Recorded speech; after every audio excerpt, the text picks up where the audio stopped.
Brittany, thank you for taking a minute to join me here. I'm excited to chat and learn a little bit about your story. Yeah. To start, if you could share a little bit about your background and just introduce yourself. Yeah. So my background, I'll start at the beginning because I think it's really important. It grounds me a lot.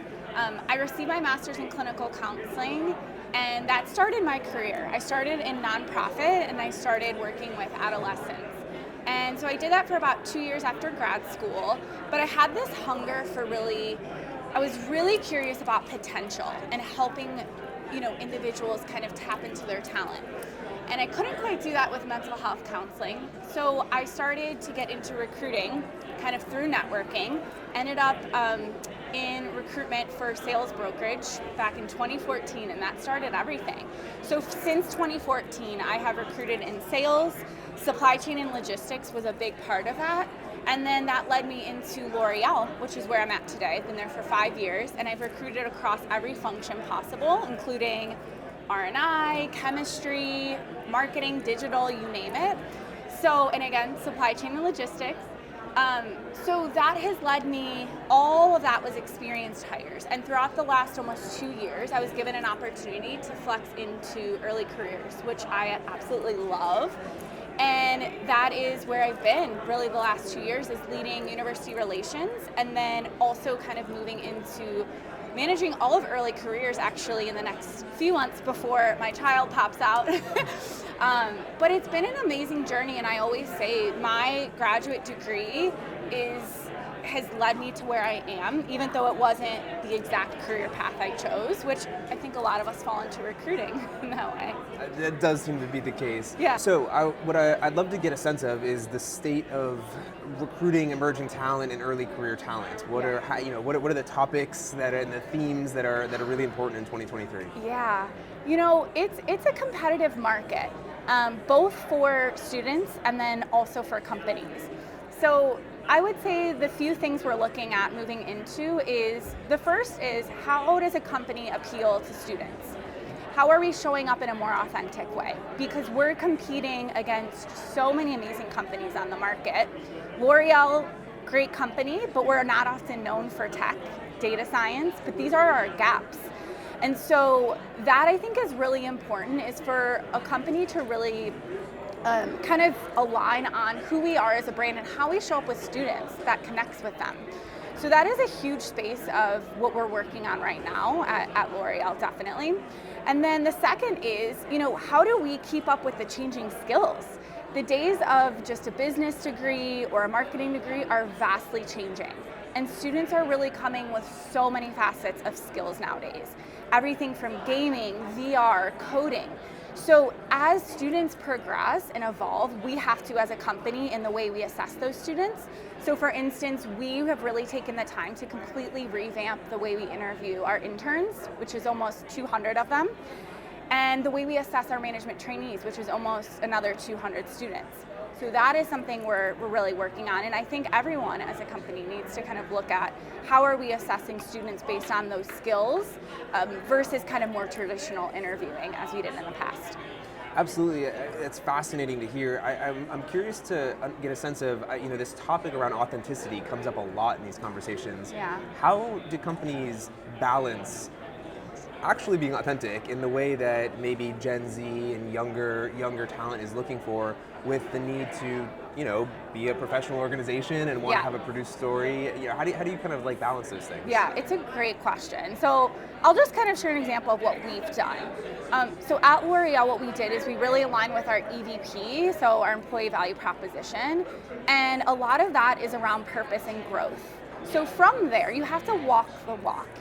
What we did was we started looping in more of our business ambassadors, not just recruiters, to help us go on campus, and even a variety of different things we do. We do a lot more workshops now. Mentoring is a huge part of what we do for emerging talent. And so that gives us student an opportunity to understand, okay, this company says they're purposeful and they say they're about growth, but how do they really see it? Well, when we bring you in as a student and you're being mentored by our business leaders before we even hire you, that's an opportunity for students to really understand and see themselves in an authentic way. So because of our business leaders, they're sharing their struggles. they're sharing that, they made mistakes and the risks they took. And that's so important. Students just don't want to hear like, hi, this is our company and this is how great we are, because it's not fully true. We have to kind of pull the curtain back and share those stories. So it's really honestly not necessarily my team, the recruitment team, but the business team that can make that impact. And so that's what I would encourage businesses to really think about when they think of their brand, to not just focus on the TA side, but to also include the business side as well. Yeah, fascinating. I think, when you think about emerging talent, early career talent, campus recruiting, what are the themes or the topics that are most important to students today? I think historically it's ranged from job security, maybe for my parents or grandparents' generation, through to professional development. Compensation is always a factor. What are the things that students, outside of the authenticity that we're talking about, what are the things that they really are looking for in an employer? Yeah. So a few different things. Basically, also looking at a lot of data on the market. The one thing that stands out is students want career development. They want clarity. They don't want to just know that they're going to be an intern at your company and then that's it. They really want a clear path and understanding, if I'm going to go into digital at your company, what does that potentially look like? So it's really important that we help create that clarity for them, and that again is through either mentorship or workshops to highlight some of our individuals that we've hired, from interns up to now directors. So I think that to me is really important. And I think students also, of course, in this day and age, they are still looking for security. So that's what data is showing us, is that when we were looking back around 2021, it was a different time.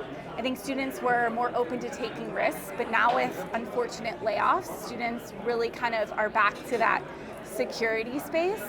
And then the last thing that we hear from students is they don't want this job to be their entire life. And I think when we look back 10, 15 years ago, it was really like, you work all day, you don't question it. Now students come to us and say, okay, beyond the job, what else can I do? What else are you offering? So we have a lot of questions around ERG groups, how to do passion projects. These are things that students want to know, because they don't want to just work all day, every day for you. They want to know that there's a purpose there. So those are probably the three things that we see from students. Yeah, that's fascinating. So what about when you think about assessing early career talent? Yeah. When, by definition, they don't have much or any experience? Yeah. And then maybe the intersection of that, about thinking about diversity and building a diverse workforce, and how do you think about those things and the cross section of those things as you're looking at students and looking at emerging talent that you might want to be hiring? Okay, so two things to answer that. The first is the way we assess students. And you're right, it is a lot more on potential. We've actually had to upskill our business leaders a lot in this space, because they're saying, well, this intern or this recent grad isn't coming with the experience we need. And so we have to push back as a talent team to say, they're not going to come with years of experience, but what potential can we look at? And so we have gone through extensive training with our business leaders, with HR, with TA as well, to really understand, how do you assess potential? So what we've done is we've put in two key factors in our interviews, and that is a presentation from the student to understand their background a little more, and a case study.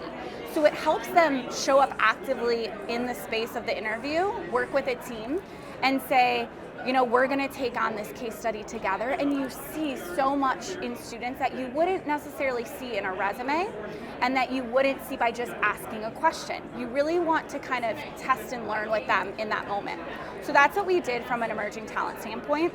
Now, when it comes to diversity, it's a huge passion of mine. So I do a lot of work with HBCUs, and in working with HBCUs, you really have to understand that, again, a lot of these students come from different backgrounds and might not have had the resources to go out and get that internship. So what we did at L'Oreal, we created the Diverse Leaders Fellowship, which is a no experience needed sophomore year.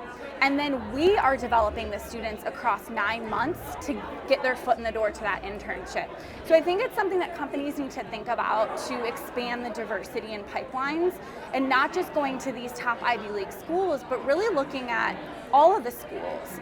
HBCUs, HSIs, and really opening up the door for students to say, I don't have the experience, but I'm hardworking, I have the passion, and I'm really interested in contributing to your company, and give them that chance and then develop them. So that's what we did from a diversity perspective, and from a number-wise, we had 60 fellows last year, we have 100 this year.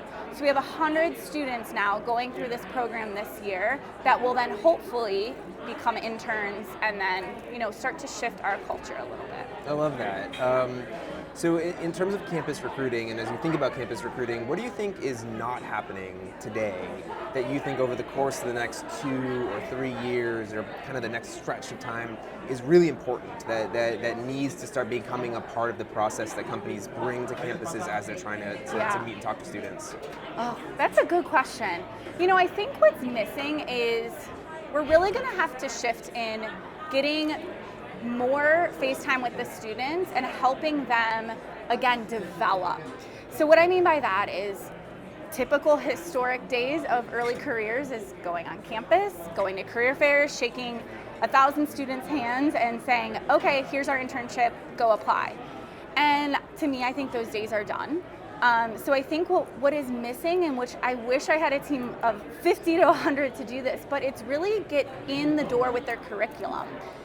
Work on capstone projects with them. And I think it's hard to do that. It's a big lift. It's an opportunity for us to really, again, work with the students before we hire them.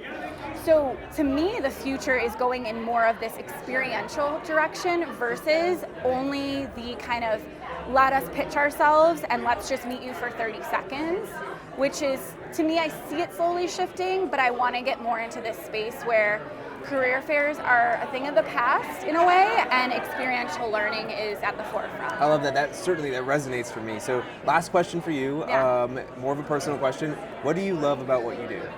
Oh, okay. I think what I love about what I do is simply hearing from the individuals I've hired across the years, whether it's students, emerging talent, experienced hires, and realizing that you've impacted their life.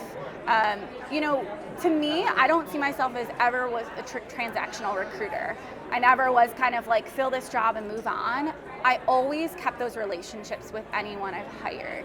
And that drives me because to me, we work so much in our life, and although it isn't our full life, we all have families and life outside of this. You want to show up to work and enjoy it. And while every minute of every day is not perfect in my job, I love that I get to see someone else grow, and I really love that. And then the last thing is, I am challenged every day. I'm challenged the way I think about diversity. I'm challenged the way I look at the future of talent. I'm challenged to manage my team. And so that's what I love. I love being in an environment where it's definitely not the same every day, nor will it be moving forward. So that's just what I love. That's a great about answer. I love that. So Brittany, thank you so much for Thank taking you a minute for to chat with having me. me. Yeah, this has been great, and I will see you around the conference. Thank you. Yeah.